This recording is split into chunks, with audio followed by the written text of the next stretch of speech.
Hi, my name is Dr. Kelly Mulhern, and today we're going to be talking about COVID-19 testing strategies and what you need to know.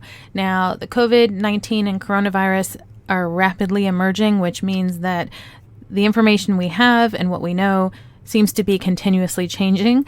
So the information in this presentation was accurate as of May 2020.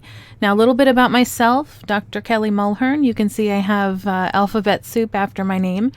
A few things I like to highlight. First, I have been a member of the Foundation for Wellness Professionals for quite some time. That foundation is a 501c3 organization that is committed and dedicated to helping people and communities understand more about health and wellness and their options.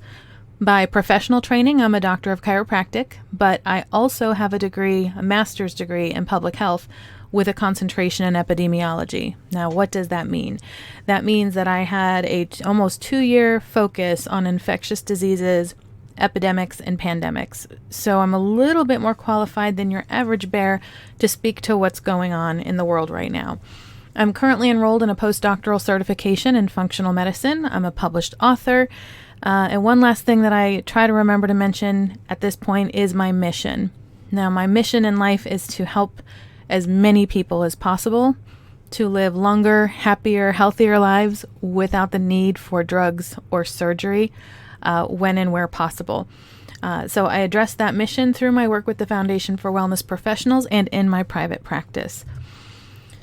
So let's go ahead and dive in. Now, some of this may be a recap from a prior presentation, but when do we start to develop symptoms of COVID-19?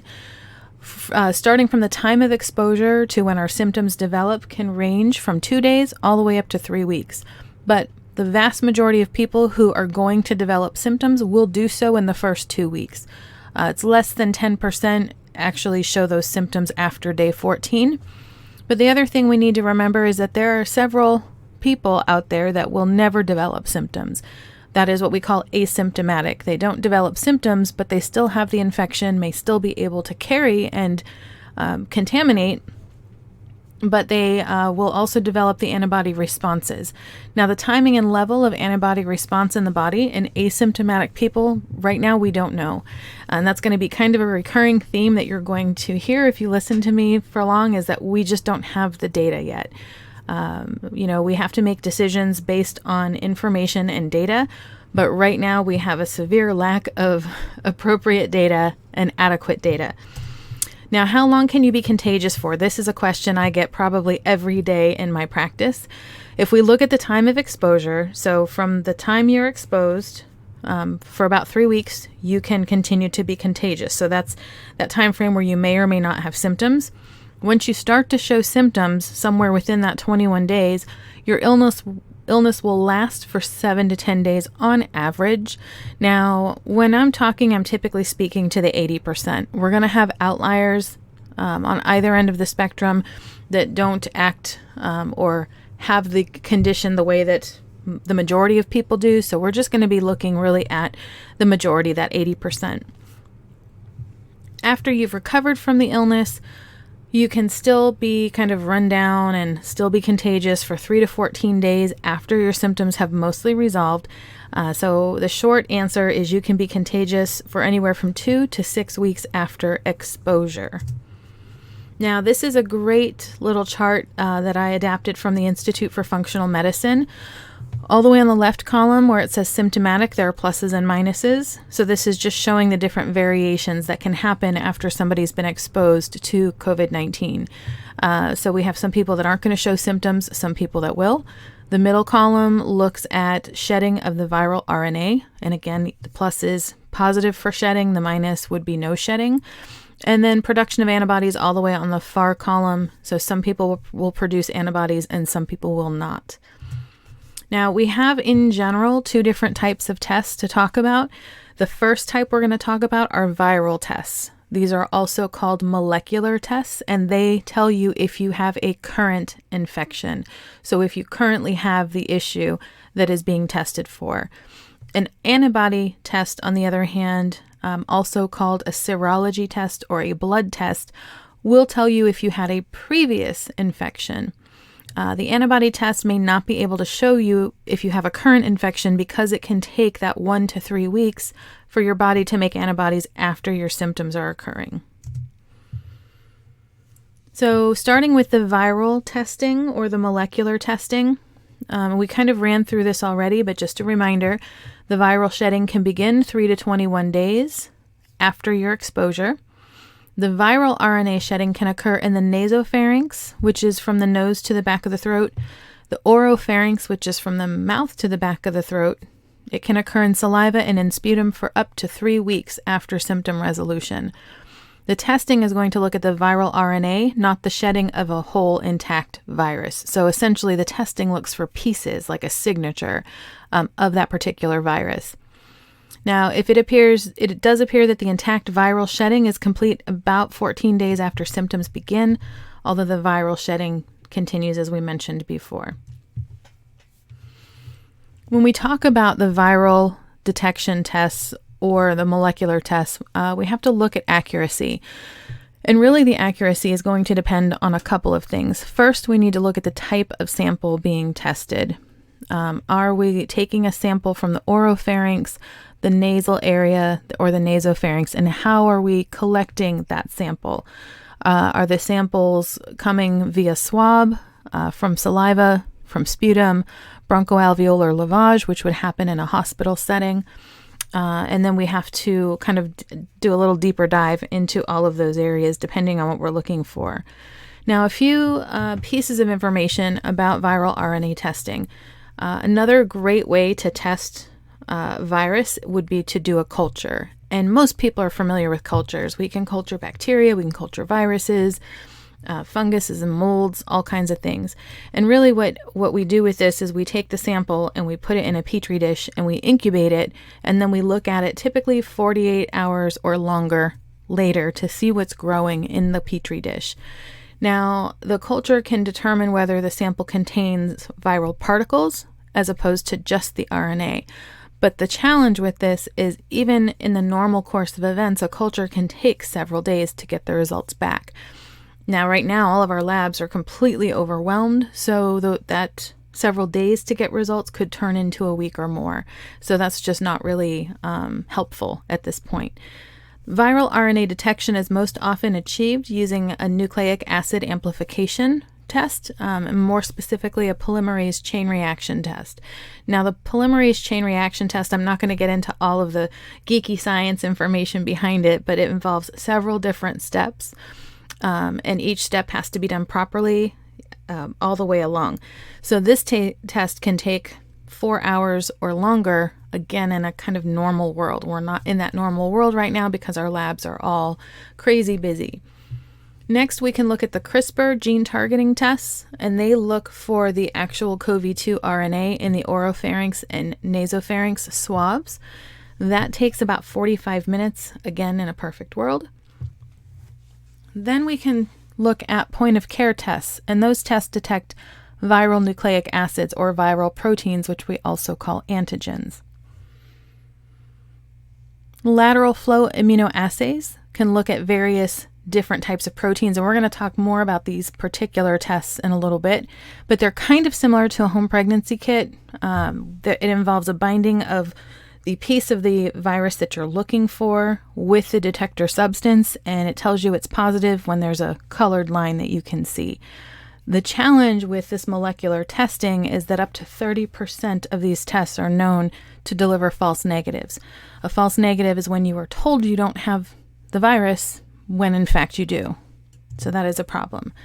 Now, with the blood testing, also known as serology testing, with accuracy we're looking at a few things. First, we have to consider the antigen that we're testing for. Now, if you've been watching the news, you've probably heard talk about the spike protein on this coronavirus. So the spike protein kind of sticks off of the surface of the virus, and if you look at it through the microscope, it looks kind of like a crown, which is where it got its name from. So the antigen being tested could be for that spike protein. We could be using the test to look at a receptor binding area, the nucleoprotein, the membrane protein. And so depending on, again, which one we're looking for can help determine the accuracy of the testing. And really that depends on the virus. The timing is really important for both types of tests, but with the serology test, if we do the test sooner than 7 days after you start to show symptoms, it will likely be negative because your body has not yet necessarily had time to make its antibodies. Another way to think about that is it takes the body 7 to 21 days after an infection starts to be able to develop the antibodies to the point where they're able to be counted in the blood. And then we have to look at which antibody, in terms of these serology tests, which antibody are we testing for? Because we can make several different antibodies and they can show up at different times in different quantities. So being able to figure all of that out is how we can help create or enforce the accuracy of the test. So this gives you a little bit of background, as people are being so frustrated with the lack of proper testing, it's maybe not as easy as people think to develop a test that can be developed quickly, that is going to be accurate, that is inexpensive to produce, can be distributed, and is easy for people to perform, and can get the results back quickly. So it's a pretty tall order to get a good test out fast. Now, some other little snippets of information about the serology testing. This again is used to assess your past exposure and your immune response. It does not tell you if you currently have the illness. As you could probably imagine, there is a huge variation from person to person with antibody production. What day you start developing antibodies, how many antibodies you produce, which types of antibodies you produce. If you have certain medications can interfere with antibody production. If you have other illnesses, that can certainly play a role. For example, if you have an autoimmune issue where your immune system is already kind of on hyper alert, that can certainly make a difference in the antibodies that you produce. And then also the severity of the disease. People who have a less stringent form of the disease may not produce as many antibodies. Now, we typically look at a couple of different types for serology testing. One of the most commonly used serology tests is the ELISA test, an enzyme-linked immunoabsorbant assay.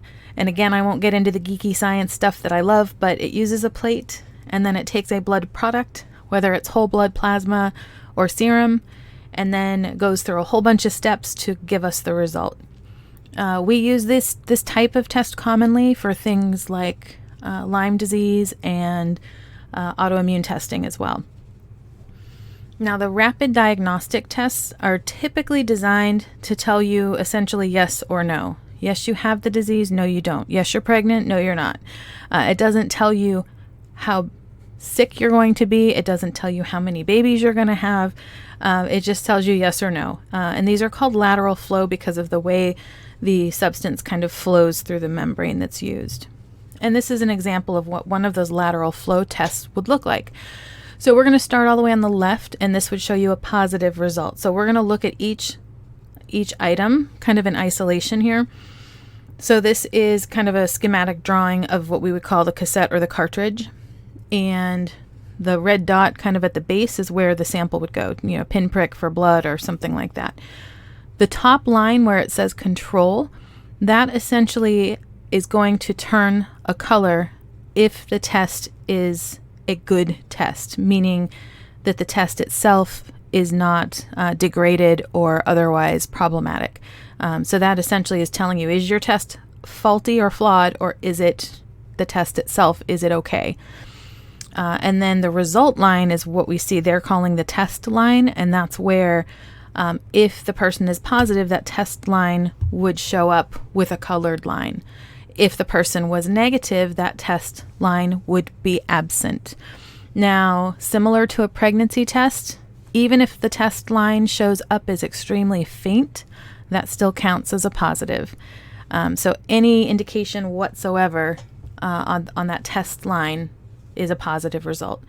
Now, an inconclusive result would be the last two, and that's really where the control line does not show. So that again is essentially telling us that the test itself, that cartridge or cassette, has a problem and isn't working right. So if this were the result that we got, we would likely do another test. Now let's talk about these antibodies. Antibody production, as I mentioned, begins shortly after the symptoms, 7 to 21 days, depending on the person. But the timing of antibody development varies across each person. The types of antibodies, we have 3 types primarily that we're talking about in response to our testing discussion today. The first is IgM. Ig simply stands for immunoglobulin, and M is the type. I think of them as the Marines or the first responders. They are the ones that are out to the site of infection first. They're going to be positive the most quickly. They are going to peak in terms of their level in the blood at about 80 days post-infection, and they're going to fade away after about 6 months. Now, IgA, the third one on the list at the bottom, IgA really mirrors IgM, so we don't really need to talk too much about them. The last type of antibody is IgG, or immunoglobulin G, and this is the one that is most abundant after the infection has been fought. It'll turn positive still within that 7 to 20 days, but it tends to persist over 6 months and sometimes years. And again, remember I said we don't have data yet, right? We don't have all the data that we need to be making some of these decisions. One big area where we're lacking data is when people have recovered from COVID-19 and have these antibodies in their system, how long does IgG stay in their body? Number one. And number two, will it protect them from a second exposure? And we don't have that information yet. In general, median antibody production occurs at about 15 days after exposure. This is also from the Institute for Functional Medicine, just a great little chart that shows the time course for testing after exposure. So all the way to the left, we can see kind of that at the bottom left, there's a little vertical bar, and that just is showing us that exposure can happen, and then it can take us up to 3 weeks before we start showing symptoms, which is the 0 point of the horizontal line. And then symptoms can continue, and then we can see that the hash marks going all the way to the 5th week. And then the vertical axis is the percentage of positive patients. So we can see the viral culture and the viral RNA tests are going to peak early on when people are symptomatic. So you don't feel well, you go to the doctor, you get the test, and this is going to tell you if you have the virus or not. But again, there's a 30% false negative test result. And then we can look at the antibodies, and we can see that antibody testing done too soon is not going to be accurate. We have to wait for up to 3 weeks post-infection before we know if those antibodies have been produced. And IgM will drop off after about 80 days, but IgG will continue to stay in the body for an undetermined length of time. Now, when we're talking about testing, there's 2 concepts that are super important. The first is sensitivity, and that's the ability of the test to actually identify the positive cases. This is a true positive. So this means that you are sick, you go to the doctor, they do the test comes back positive, and you actually have COVID-19. The sensitivity is typically higher using blood tests, so we can avoid a false negative. But the downside is that we can't do this for about 3 weeks in terms of the blood tests. We can't do those for about 3 weeks after symptoms show up. On the flip side, we have specificity, and that's the ability of the test to find the controls, or in this case, the negatives. We can think of this as a true negative. So you don't have the symptoms, or you have other symptoms. You have the test done, and it tells you you're negative, and in fact, you do not have COVID-19. So this helps avoid false positives, and the viral or molecular tests tend to be better at specificity. Now, a couple legal things to mention: that there are lots of labs out there trying to get emergency use authorization from the FDA to be able to do these tests. Normally, they have to have all these different certifications in terms of CLIA certification and others to be able to do this testing in an area that is clean and sanitized and meets all of the rules and regulations. But because we have such a need to ramp up the testing, they are essentially issuing waivers. And so over 200 labs have requested these waivers, but we just have to realize that there may be some fraudulent activity. There may be labs out there promoting a test that doesn't actually work. So I would encourage you, if you're going to be getting a test done, to do it at your doctor's office or from some other reputable location that you trust. I can tell you this, as soon as the testing is kind of finalized and made widely available, we will be having our nurses do that in our practice to help our patients.